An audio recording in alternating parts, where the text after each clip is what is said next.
Esther chapter 9, and the title of our message this morning is Ang Kahilingan at Tagumpay ay Pinagkaloob. And behind ng favor ay mula po sa Diyos. Ang Diyos po, behind of this, ang Diyos po ay kumikilos. So let's open in prayer before we dive in sa salita ng Diyos. Let's bow before the throne of grace. Ama, salamat sa magandang panahon na ibinigay mo. Salamat sa kalakasan at sa buhay na ipinagkaloob mo. I pray na gamitin mo kami para sa iyong layunin. We thank you na nagsama-sama kami ngayong umaga to worship you and to listen to your word. This morning, nais namin malaman muli ang iyong kalooban through studying sa iyong mga salita, through reading and listening, studying sa iyong mga salita. Lord, don't allow na may mga distraction sa aming pag-focus sa iyong mga salita. Don't allow those worries na makagambala sa amin ngayong umaga. Tulungan mo kami na makapag-focus sa iyong presence at sa iyong mga salita. Help us na maunawaan namin ang iyong mensahe through the Holy Spirit. Enlighten us, give us understanding, help us na may apply rin namin ang iyong mga salita sa aming buhay so that you will be glorified, maparangalan ka. This is my prayer in Jesus' name. Amen. Amen. So, si Mordecai, binigyan siya ng mataas na posisyon and power sa imperyo ng Persia. And nagbigay siya ng kautusan upang baliktarin ang unang kautusan na ginawa ni Haman na atakihin ang mga Hudyo at lipulin. Through the wisdom na binigay ng Diyos, wisdom from God, reverse ni Mordecai ang naunang binigay na kautusan through sa pagbibigay ng second decree na maaring ipagtanggol ng mga Jews ang kanilang mga sarili. Last week, tinapos natin sa pag-remember sa ginawa ni Jesus para sa atin. May unang kautusan na ibinigay din.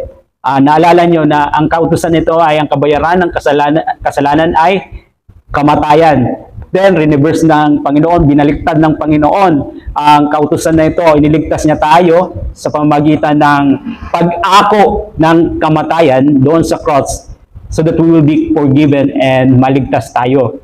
So praise the Lord, purihin po ang Diyos sa ginawa niya para sa atin. And this morning, tapos na po tayo. Tatapusin po natin ngayong umaga ang Book of Esther. Praise the Lord.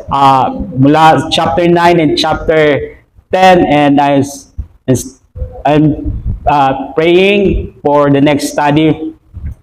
Perhaps I will do just one verse and we will expound that one verse sa mga susunod na pag-aaral natin. I think we'll go through, pero nagpipray pa ako through the book of John. We will just pick one verse, chapter 1, one verse, chapter 2, 2 or 3 verses, just one or few verses, and then we'll expound it sa habang pinag-aaralan natin. So, but I believe na na-bless po kayo sa pag-aaral natin through the book of Esther. Amen.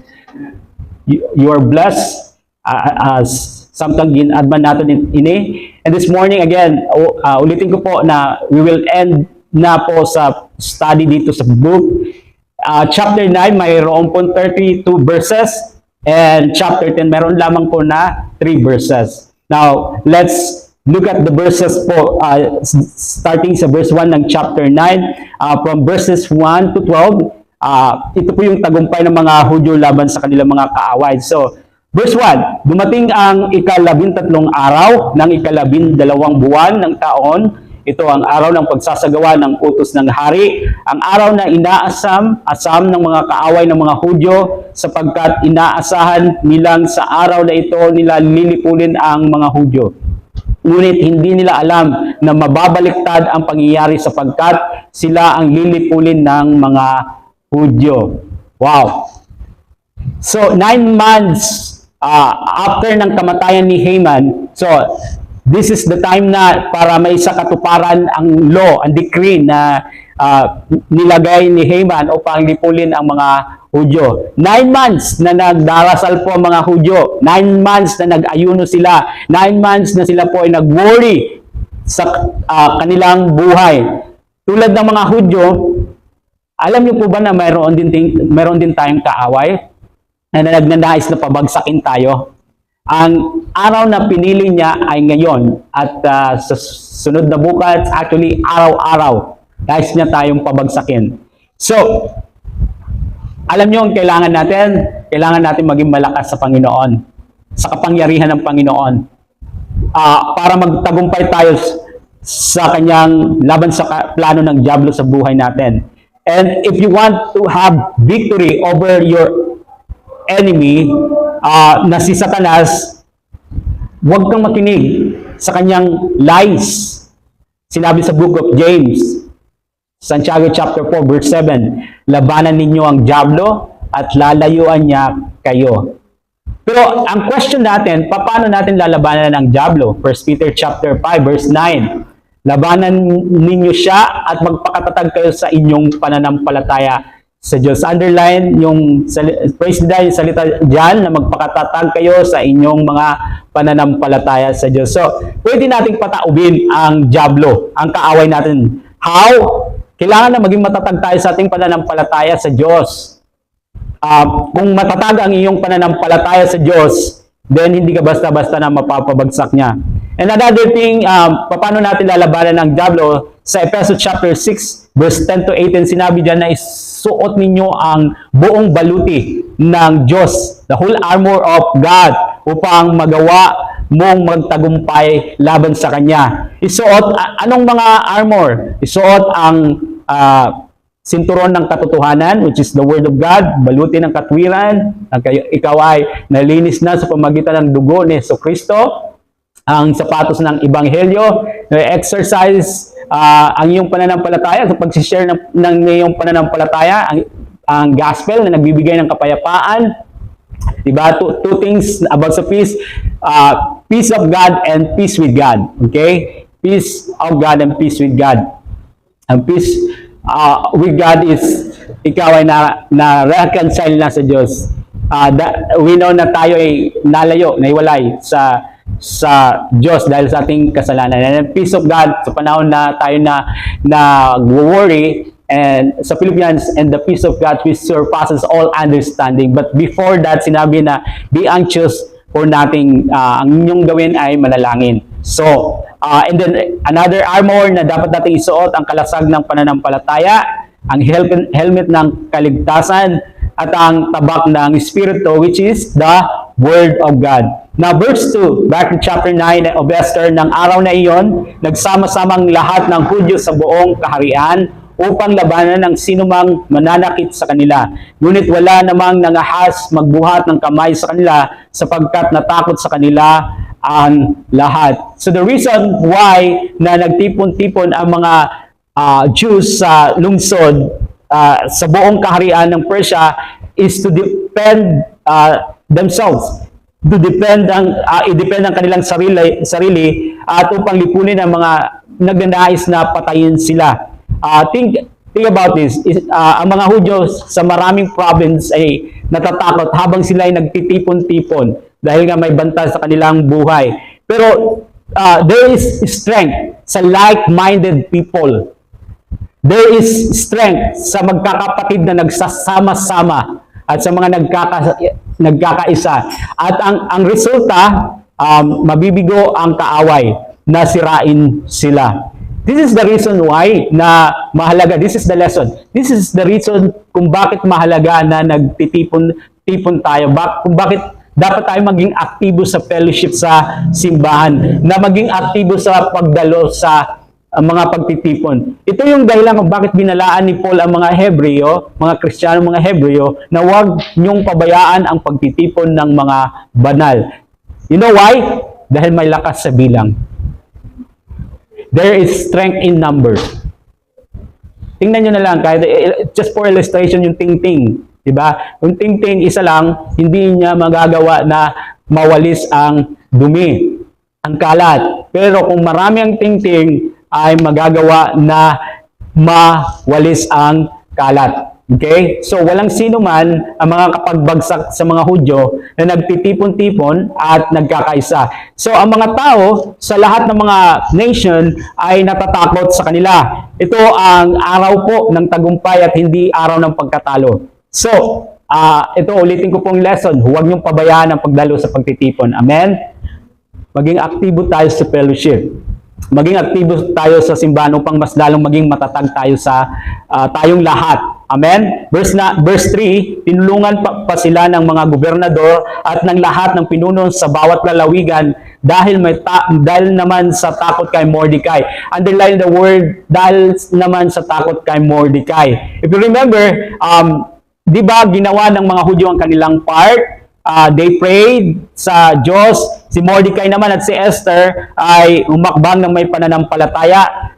And so they did their part as well. Sabi ni Esther, kung naalala nyo, kung mamatay ako, then so be it. And ito yung resulta. Ang resulta ay victory. Ngunit hindi ito ang dahilan kung bakit nagtagumpay sila. Meron silang mga sword, nagsama-sama sila, pero that is not the reason for their victory. Alam nyo, ang dahilan ng kanilang tagumpay ay dahil ginawa ni God ang kanyang part. Ginawa ng makapangyarihang Diyos ang kanyang part. So, ang nangyari, natakot ang mga kaaway ng mga Hudyo. At ang takot nito, it comes from God, itong fear na ito. Kung naalala nyo, di ba walang natatakot sa mga Hudyo habang pinaplano nila ang pag-atake sa kanila sa nakalipas na 9 na buwan. Walang natatakot sa mga Hudyo nang ginawa ni Haman ang masamang plano na lipulin sila. But now, if you notice, may takot na sila. And you know kung saan ang galing ang takot na ito? Sino naglagay nito sa kanilang mga puso? Ang takot na ito ay mula sa Panginoon. Dumating sa eksaktong panahon.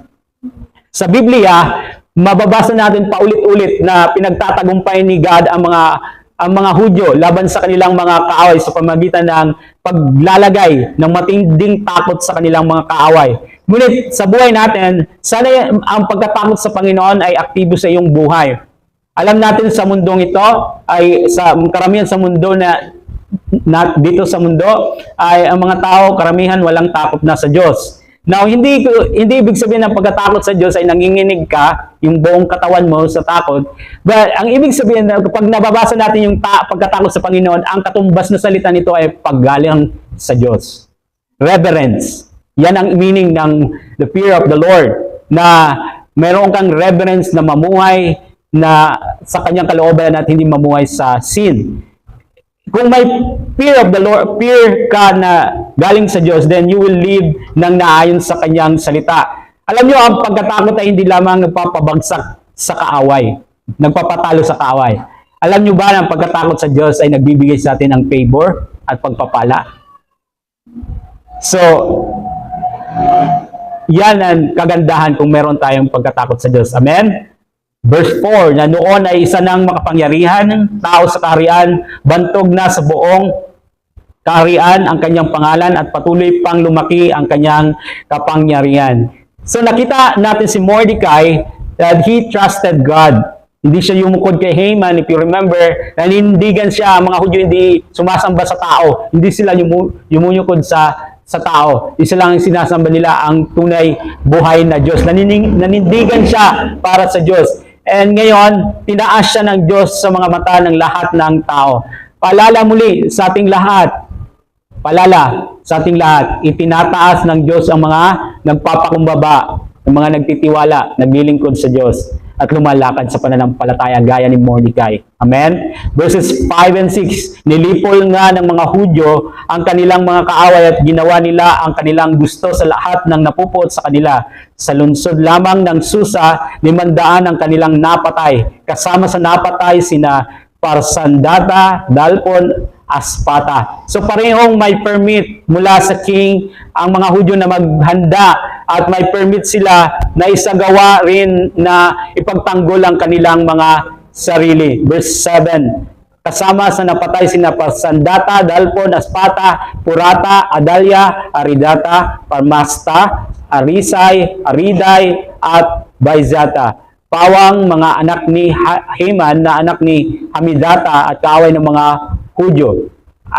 Ulitin ko po, 10 pawang mga anak ni Haman na anak ni Hamidata at kaaway ng mga Hudyo. Ngunit hindi nila sinamsam ang ari-arian ng kanilang mga kaaway. Tingnan niyo po, 10 pawang mga anak ni Haman na anak ni Hamidata at kaaway ng mga Hudyo.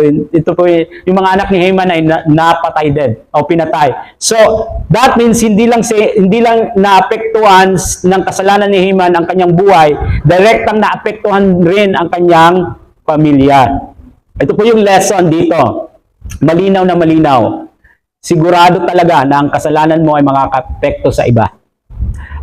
Hindi lang sa iyong sarili, hindi lang sa iyong family, it could affect even sa family mo dito sa simbahan.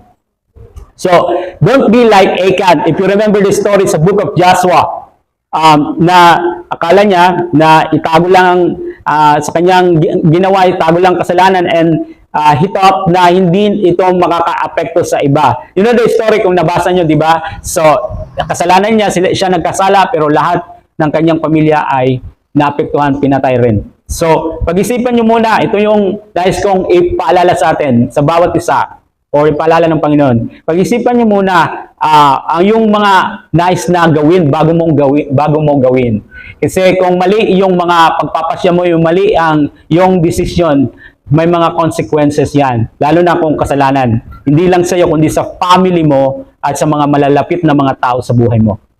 Amen? So that is the lesson. Verses 11 and 12. Nang araw ring iyon, umabot sa kaalaman ng hari ang bilang ng napatay sa lungsod ng Susa. Sinabi ng hari kay Reyna Esther, sa Susa lamang, 500 na ang napatay kasama na ang 10 anak na lalaki ni Haman. Ano kaya ang nangyari sa ibang lalawigan? Ngayon, sabihin mo sa akin kung ano pa ang gusto mo at ibibigay ko sa iyo. So, ang king ay nakatanggap ng update at maliwanag na wala siyang pagtutol sa balita na narinig niya na maraming mga napatay ang mga Hudyo dahil ang tanging tanong niya ay kung ano ang nangyari sa ibang lugar. And then, agad na tinanong niya si Esther kung ano ang sunod na nais niyang gawin. So, this is favor from God. Okay, we know sa story na binibigyan siya ng king ng favor, blank check. Pero alam natin, behind of this, ito ay work of God. Ang Diyos ay kumikilos dito para mabigyan si Esther ng favor. And so, isa itong malaking favor na binigay sa kanya. And I believe na ang Diyos ay kumikilos sa likod nito. Now, ito yung hiling pa ni Esther, verses 13 to 17. Verse 13, sinabi ni Esther, kung mamarapatin mo ng hari, hari ay pahintulutan ang mga Hudyo dito sa Susa na ituloy hanggang bukas ang inyong utos. At kung maaari, ipabitin sa bitayan ang bangkay ng mga anak ni Haman. Iniutos ng mga hari na ibitin ang bangkay ng 10 anak ni Haman. So, this doesn't imply or this doesn't mean na may espiritong mapaghiganti si Esther. Diba? Dahil sa ginawa ng masama ni Haman sila, si Esther, Mordecai at ang buong Hudyo. But this doesn't apply na meron siyang mapaghiganting espiritu. Alam niyo po, ang Susa ay ang place na mayroong pinakamataas na support kay Haman sa paglipol sa mga Hudyo. So this is the reason why na maraming napatay dito sa Susa kasama ng mga anak ni Haman. So dito, sa place nito, ito yung pinakamapanganib na place para sa mga Hudyo. Ngunit we read na pinatay ang mga anak ni Haman. So ang bangkay ng mga anak ni Haman na nakadisplay sa isang pampublikong bitayan ay magiging banta, matatakot ang sino man na nag-iisip pa rin sa pagpatay sa mga Hudyo. So last request ni Esther ay mayroon tayong matutunan dito, lesson. So, and so ito ay pagkatapos na salakayin ng kaaway sila, hindi gusto ni Esther na bigyan ng pagkakataon ng mga kaaway na magkaroon kahit maliit lang na tsansa na magwagi laban sa kanila. And the same thing na itinuturo sa atin, mga kapatid, huwag niyong bigyan ng pagkakataon kahit maliit na tsansa na magwagi ang kaaway sa buhay nyo. Alam natin na si Haman ay nagsisimbolo ng laman, di ba? He came from the tribe of the Amalekites, di ba? Na type ng flesh. And isa pang kaaway natin is the system of this world, di ba? Na nais na impluwensyahan tayo, and the devil. So, three things na kaaway natin sa buhay natin. Yung sarili natin, yung flesh natin, ang sanlibutan, at ang diablo. So, huwag niyong bigyan ng pagkakataon. Huwag kailanman nabigyan niyo ng pagkakataon. Kahit maliit na tsansa, maliit na pagkakataon, huwag niyong bibigyan. And don't rest hanggat hindi mo nagagawa na completely na magtagumpay laban sa anumang na humahadlang sa iyong relasyon sa Diyos. Amen? Don't rest. Huwag kang magkumpiyansa.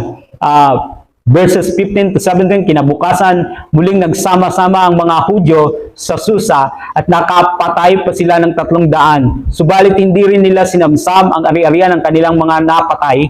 Ang mga Hudyo sa iba't ibang panig ng kaharian ay nagsama-sama rin upang ipagtanggol ang kanilang sarili at lupigin ang kanilang mga kaaway. Umabot sa 75,000 ang kanilang napatay, ngunit hindi nila sinamsam ang ari-arian ng mga ito. Ginawa nila ito ng 13 araw, ng 12 buwan, at ng 14 na araw na mahinga sila at maghapong nagdiwang. So dito, ibinigay sa atin ang detail ng kabuang napatay ng mga Jews na umabot sa how many? 75,000 na katao. So, napakarami. But may dalawang bagay na nais kong makita ninyo dito, na maunawaan ninyo. Una, despite, di ba, sa favor na ipinakita ng king sa mga Hudyo, na kung saan na nagpahintulot siya ng decree na ipagtanggol ng mga Hudyo ang kanilang mga sarili, meron pa rin mga tao na nais na lipulin ang mga Hudyo. So, dapat sana naisip na nila na hindi na lang nila itinuloy dahil binigyan ng favor ng king ang mga Jews. So, dinepensahan ng mga Hudyo ang kanilang mga sarili. So, nais ko pong maunawaan ninyo, huwag nyo pong i-interpret na ito na jihad. Okay? Maring gamitin ito ng ibang mga tao na, tita mo, may Israel, may jihad. Alam niyo po ba yung jihad? Sa mga Muslim, tinatawag itong holy war. Ang jihad ay pakikidigma. Sa Muslim, iba po yan, hindi po ito jihad war. Sa Muslim, tinatawag nilang holy war sa kanilang termino. Ang kanilang jihad ay ginagamit nila para sakupin ang mga tao, para makonvert ang mga tao sa kanilang reliyon. Kung hindi, then they will kill you. So, but iba ito dito sa kwento na holy war ng mga Hudyo. Kasi yung context dito ay hindi para mag-opensiba, para sakupin ang mga tao para ma-convert sa kanilang reliyon.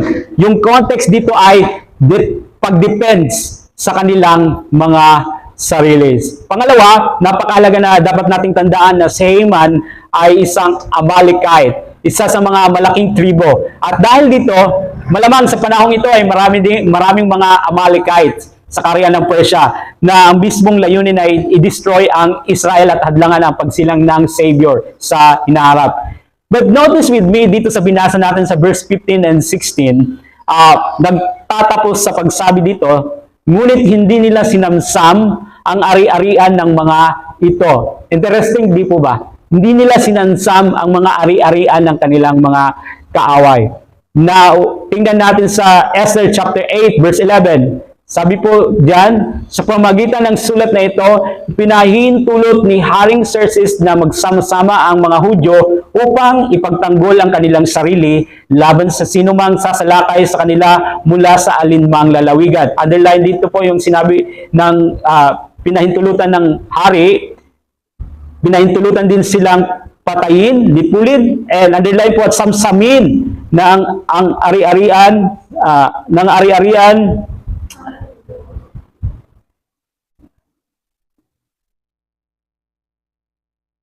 na ang hukbong sasalakay sa kanila, pati ang mga kababaihan at mga bata. So, but iba ang ginawa nila, hindi nila sinamsam, even though mayroon silang pahintulot na samsamin, kunin ang mga ari-arian ng kanilang mga kaaway.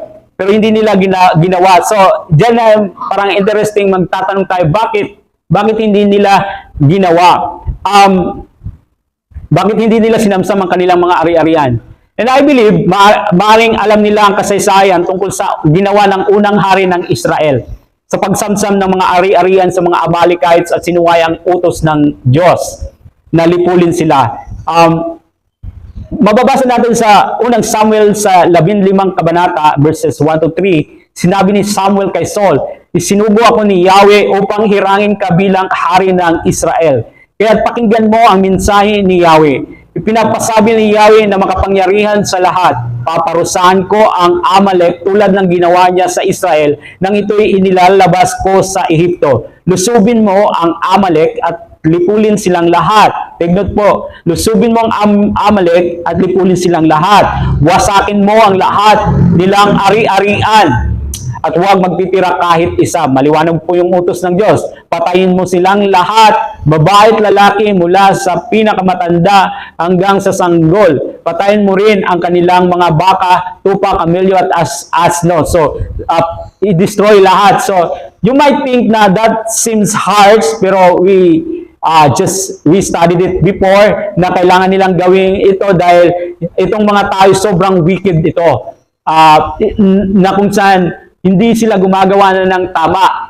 And so, the same, it apply sa ating buhay na, you need to stop. You need to annihilate, if you will, or destroy, or tanggalin ang kasalanan. Ang flesh, wag mong, di ba, remember sabi ni Jesus, if your eye causes you na magkasala, then mas buti pang mawalan ka ng mata kaysa makapasok ka sa kaharian ng langit.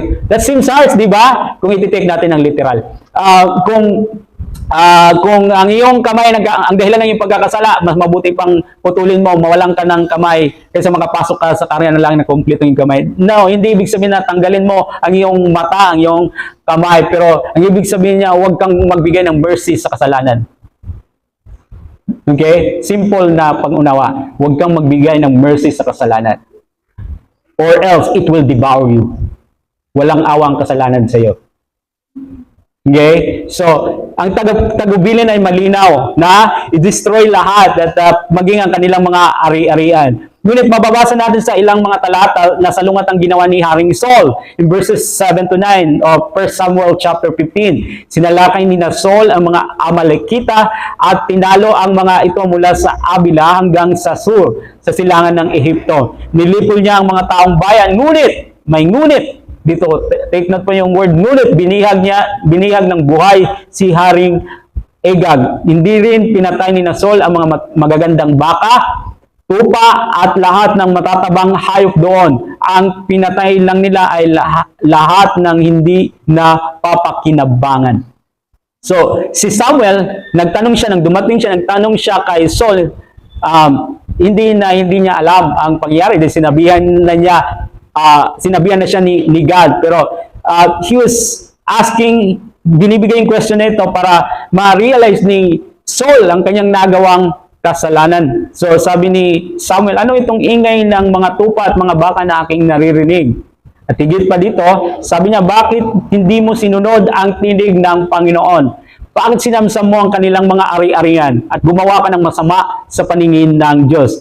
So nagbigay ng alibay si Saul.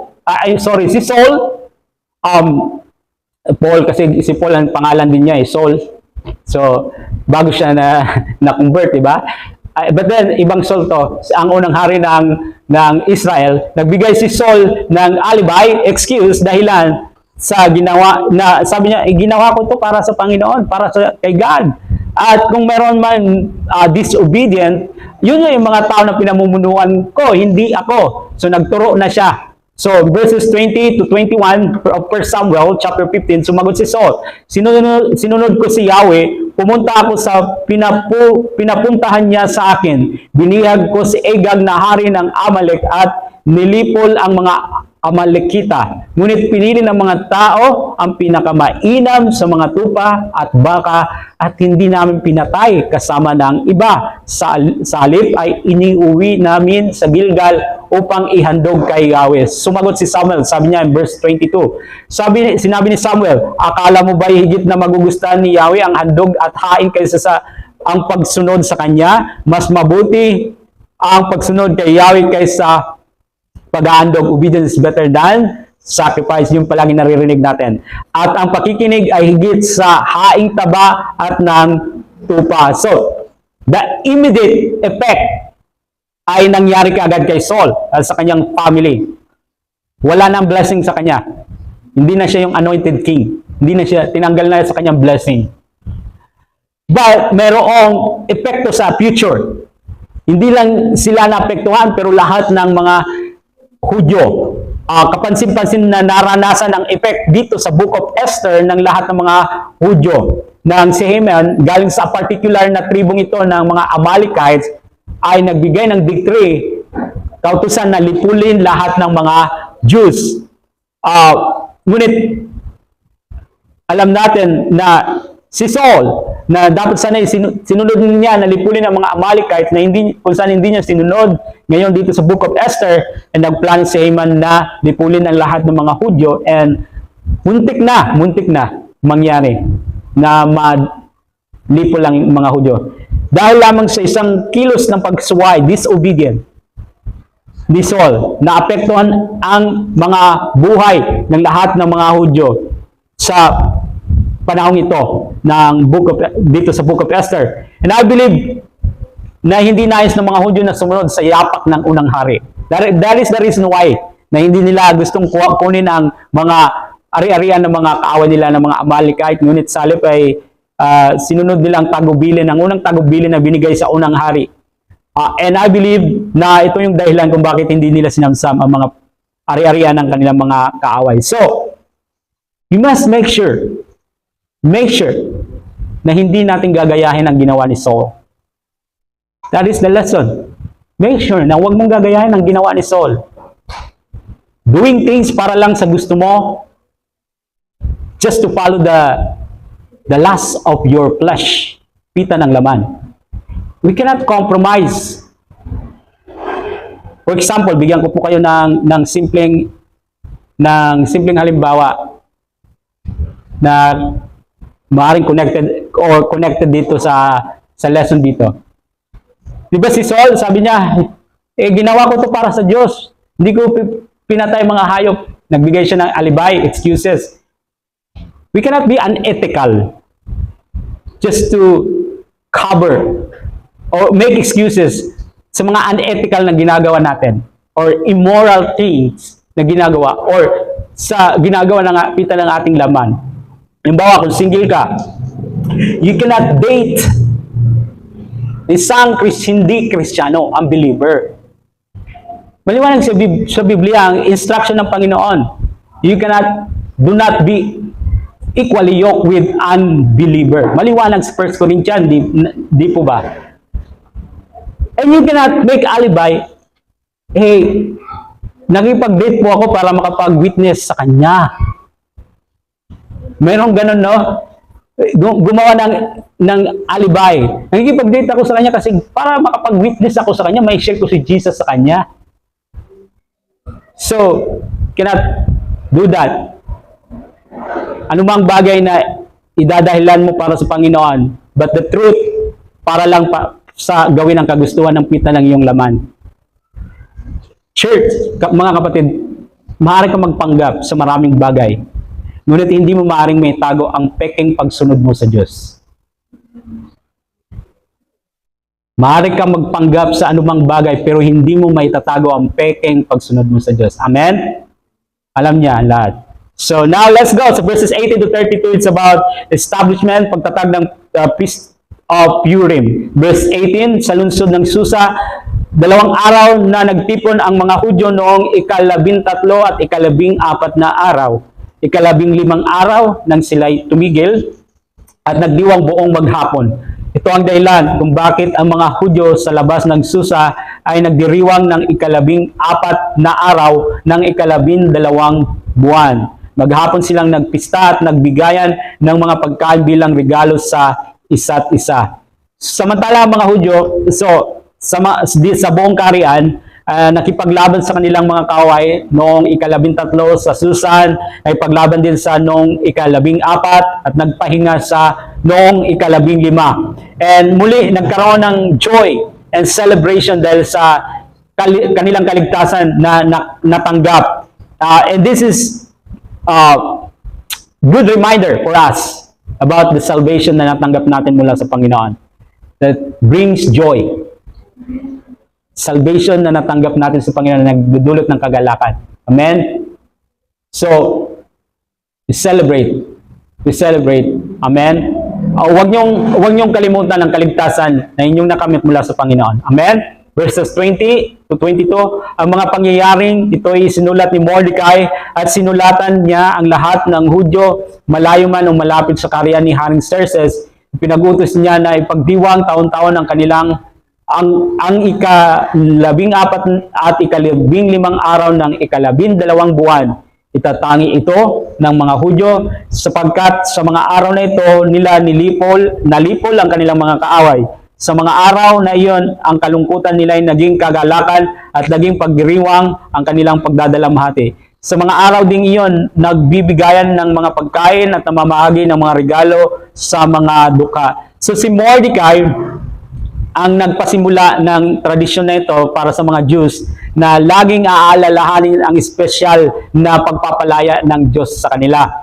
And maaring sa isip ni Mordecai kung bakit ginawa niya ito ay napakadali kasi na makalimutan ng tao ang lahat ng mabubuting bagay na ginawa para sa kanila. Kaya tinatag niya ang taunang pag-alaala na ito para hindi makalimutan, baliwalain ang nangyari sa kanila. And ganito rin, di ba? Whenever we do communion, that's the reason why para alalahanin ang ginawa ng Panginoon doon sa cross para sa atin na hindi mabaliwala. Dito, makikita natin na ang mga Hudyo ay hindi lamang nagbibigayan ng pagkain at regalo sa isa't isa, kundi binibigyan rin nila ang mga dukha. And napakagandang picture, napakagandang simbahan ng simbahan na kung ganito rin palagi. Mayroong unity, nagtutulungan sa bawat isa at naglilingkod, lalong-lalo na sa mga kailangang paglingkuran, sa mga nangangailangan. Amen? So, verse 23, sinunod nga ng mga Hudyo ang utos ni Mordecai. Ang paglipol na ito sa mga kaaway ay ginawa ng mga Hudyo dahil sa masamang balak na lipulin sila ni Haman na Agigita, anak ni Hamidata, kaaway ng mga Hudyo. Naitakda ang petsa ng paglipol sa pamamagitan ng palabunutang tinatawag na Pur. Ngunit nabaliktad nga ang lahat ng umabot ito sa kaalaman ni Haring Xerxes sa pamamagitan ni Reyna Esther. Nang malaman ito ng hari, nagpakalat siya ng sulat at iniutos na kay Haman gawin ang masamang balak nito sa mga Hudyo. Pinabitay siya ng hari, gayon din ang kanyang mga anak na lalaki. So ito yung summary ng Book of Esther. It reminds us about sa promise ni God kay Abraham. You remember sa Genesis chapter 12, verse 3, ang sa iyo'y magpapala ay aking pagpapalain, at ang sa iyo'y sumumpa ay aking susumpain. Sa pamamagitan mo, lahat ng mga bansa sa daigdig ay aking pagpapalain. So that is the reason why we support Israel. We support ang mga Hudyo. We pray for them. Lalong-lalo na ngayon na sila ay inaatake ng kanilang mga kaaway. Kung Christian ka, there's no hindrance at walang pag-aalinlangan na when it comes sa pagsuporta sa Israel. Sabi dito, pagpapalain ko ang magpapala sa iyo. At susumpain ko ang susumpa sa inyo. Okay? Tunay na, now, dito sa story, tunay na bumaliktad ang sitwasyon, imbis na si Mordecai ang ibitay, si Haman ang ibinitay. Imbis na ang mga Hudyo ang lipulin, ang mga kaaway nila ang nalipol. Kasi ang blessing ng Diyos ay nasa kanila. Kahit ilang beses pa silang tumalikod sa Diyos, kahit ilang beses pa silang naging matigas ang ulo sa kalooban ng Diyos, patuloy pa rin silang pinagpapala ng Diyos. Okay? And, di ba, the same thing sa atin, despite na matigas ang ulo natin, pero palaging malambot ang puso ng Diyos sa atin. So, His love, ang nag-encourage sa atin na to change our ways. His love, ang nag-motivate, nag-encourage sa atin na to love Him, to follow Him, to obey Him. Amen? Verse 26, kaya ang pistang ito ay tinawag nilang pista ng Purim, buhat sa salitang pure. At dahil sa utos na ito ni Mordecai at sa pagkaligtas nila sa panganib, 27 pinasyang pagdiwang ang 2 araw na ito taon-taon. Ito'y gagawin nila ng kanilang lahi at ng lahat ng mapapabilang sa kanila. Patuloy itong aalalahanin ng lahat ng salinlahi, ng bawat sambahayan, sa lahat ng lalawigan at lungsod. Hindi nila ito kaliligtaan, hindi rin ititigil. So, they celebrate itong Feast of Purim until now. At madalas binabasa nila yung Book of Esther sa pampubliko, sa public. Kasama dito ay may landing mga tradisyon na ginagawa nila, yung pag-distribute ng pagkain, pagbabahagi ng pagkain at pagsusuot ng mga damit na or costumes. Verse 29, upang pagtibayin ang sulat ni Mordecai tungkol sa Purim. Sumulat din si Reina Esther na anak ni Abihail. So, this is the second letter na isinulat para mapatibay ang itinatag na kaugalian ito, tradisyon tungkol sa Purim. Now, si Esther ay isang good example talaga when it comes sa pag-obey, when it comes sa paglilingkod, when it comes sa pagpapagamit sa Panginoon. And she is among other women na magandang halimbawa na ginamit ang kanilang buhay. Remember, si Ruth, si Mary, si Hannah, si Sarah, si Louise, at Eunice, iba ginamit sa buhay ni Timothy, at iba pang mga kababaihan na ginamit dahil they obeyed the will of God. Mga women, dito po sa ating church, may special na ministry po ang Panginoon sa inyo. And He wants to use you. He wants to use your life para sa kanyang purpose at para sa kanyang kaluwalhatian. Amen? So let Him use you.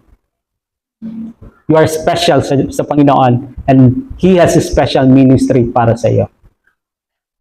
Verse 30, ng liham na nag-aatid ng katotohanan at kapayapaan sa 127 lalawigan na sakop ni Haring Xerxes. Ipagdiriwang ng lahat ng Hudyo ang Purim sa takdang panahon tulad ng ipinag-utos ni Mordecai at ni Reina Esther. Susundin nila ito tulad ng pagsunod nila at ng kanilang mga salinlahi sa mga tuntunin sa pag-aayuno at pagdadalamhati. Pinagtibay ng sulat ni Esther ang mga tuntunin sa pagdiriwang ng pista ng Purim at isinulat ito sa isang aklat. Ayaw ni Mordecai at ni Esther na makalimutan ng ang ginawa para sa kanila ng Diyos. Kabilang dito yung na dumaan sila sa mahirap na sitwasyon at kinailangan nila consistent na mag-pray, umiyak, manalangin. Gusto nila na maalala ng mga tao na malakas yung loud and bitter crying nila during that time na kung saan hinihingi ng kautusan ang kanilang buhay. Remember po, reminder po sa atin. Di ba pinagdidiwang natin na yung Christmas, di ba? And many people are attending sa Christmas celebration because may lechon, may sarap na pagkain, may gifts, mga gifts, magbibigayan ng regalo, and also even sa Esther, di ba? Araw ng pagkabuhay, there are delicious foods na dinadala, but huwag po natin ipagdiwang ang Pasko, Esther, or sunrise just for those things, foods and gifts. Alalahanin natin, like them, di ba? They should remember yung bitter situation nila na sila ay umiyak at humingi ng tulong sa Diyos. And let's remember as well, the same thing, remember na tayo ay nasa nakakapangilabot na kalagayan na malapit na tayo sa kamatayan, papunta sa walang hanggang pagkahiwalay sa Diyos because sa ating mga kasalanan. And remember kung paano pinakita ni God ang kanyang kamangamanghang biyaya sa atin by sending His begotten Son, kaysa isang anak sa mundong ito upang mamatay kapalit sa ating lugar, upang mapatawad tayo sa ating mga kasalanan at magkaroon ng buhay na walang hanggan. Amen? So remember kung gaano nasa sitwasyon tayo na nasa panganib, and then Jesus came to rescue us. Now, dadako tayo sa maikling kabanata, sa huli at maikling kabanata ng Book of Esther. We will end na. Praise the Lord. Magtatapos na tayo. Just 3 verses lang naman. And so we will end this book. So, yung position ni Mordecai ay inalala in verses 1 to 3. Verse 1, pinagbuwis ni Haring Xerxes ang mga lupain at ang maliliit na pulo na kanyang nasasakupan. So, ibig sabihin, hindi lang tayo nagbabayad ng buwis. Na, di ba, pag bumibili tayo, may tax na yon. Pag bumibili tayo, nag-grocery tayo, may VAT. Ewan ko kung tinanggal na ngayon, pero parang, I believe, nandiyan pa rin yung VAT. Di ba? So, buwis yan, kasama yan. So, noon pa, nagbabayad ng mga tao ng buwis. And we have to submit sa authority. Sabi ng Biblia. Okay? Kahit noon pa ay nangyayari na ito. So, mababasa natin ngayon, verses 2 to 3, ang promotion ni Mordecai. Ang kapangyarihan ng hari, ang lahat ng ginawa niya, pati ng pagkataas sa katungkulan ni Mordecai at ang malaking karangalang ibinigay niya rito ay pawang nakasulat sa aklat ng kasaysayan ng mga hari ng Media at Persia. Si Mordecai na isang Hudyo ay naging kanang kamay ni Haring Xerxes. Siya ay mahal na mahal at ginalang ng mga kapwa niya Hudyo sapagkat ginawa niya ang lahat para sa kapakanan at kabutihan nila. Don't you love this guy? Siguro kung si Mordecai ay nakasama ninyo, you will love him also. Diba? Kasi gustong-gusto siya ng kanyang mga kababayan. Ginagalang siya, sabi dito, dahil ang iniisip niya palagi yung kapakanan ng kanyang kapwa. Si Mordecai ay inexalt, tinaas sa kapangyarihan dahil yung palaging layunin niya, interest niya ay ang kapakanan ng kanyang kababayan. Si Mordecai ay isang magandang halimbawa. Well, we know na ang talagang nagbigay ng promotion nito ay si God, di po ba?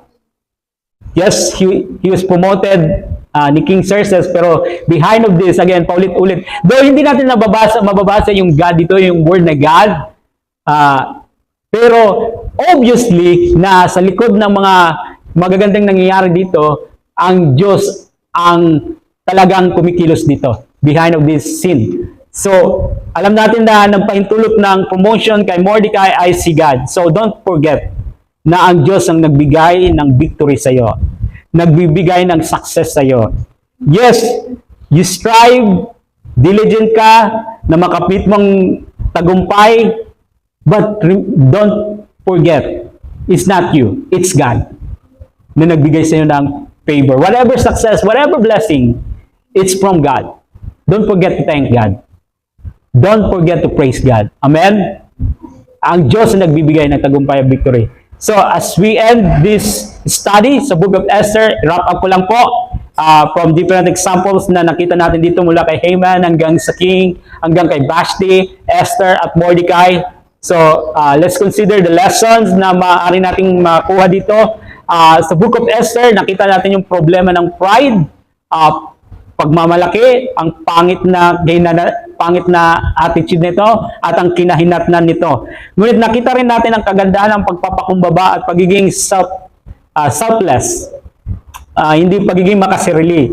The Esther at Mordecai. At kung gaano kahalaga ang pagsunod sa Diyos sa lahat ng bagay. Hindi lamang para sa atin, kundi para rin sa mga taong nakapaligid sa atin. Ito ang kailangan nating i-apply sa ating buhay. Higit sa lahat, ang patuloy na pagtitiwala sa Diyos. Kahit na parang ang si God ay silent. Silent sa mga nangyayari sa buhay natin. O hindi natin nakikita ang kanyang pagkilos. Dahil ang totoo, ang lesson dito sa Book of Esther, ang Diyos ay kumikilos sa likod nito. Siya ay kumikilos. May magandang plano si God, kumikilos siya at tutulungan kanya. Amen? So as we end, I want you to leave you with this thought. Muli, kung gaano nakakatakot ang paglapit ni Esther sa king, kahit siya ay reyna, queen, tumayo siya sa harap ng trono ng king at humingi ng tulong. But for us Christians, kapag kailangan mo ng tulong, especially pag nag-struggle ka sa pag-obey sa Panginoon, hindi mo kailangan matakot kay God. Hindi mo kailangan matakot na lumapit sa Diyos. Amen? And I will leave you with the scripture, Hebrews chapter 4 verses 14 to 16. Ating isapuso po ito, Hebreo chapter 4 verses 14 to 16. In fact, sabay-sabay po natin basahin. Okay, nandyan na po kayo. So let's read loud, go. Kaya nga, magpakatatag tayo sa ating pananampalataya dahil mayroon tayong dakilang pinakapunong pari na pumasok na sa kalangitan. Doon mismo sa harap ng Diyos. Siya'y walang iba kundi si Jesus na anak ng Diyos. Ang ating pinakapunong paring ito ay nakakaunawa sa ating mga kahinaan sapagkat tulad natin, tinuksyo siya sa lahat ng paraan, subalit kailan may hindi siya nagkasala. Kaya't huwag tayong mag-atubiling lumapit sa trono ng mahabaging Diyos upang makamtan natin ang habag at pagpapala na tutulong sa atin sa panahon ng ating pangangailangan. Let's pray. Ngayong umaga, once again, you encourage us, Lord, na lumapit sa trono mo, aming mahabaging Diyos. You invited us to come to you every day, to lumapit sa iyo through prayer.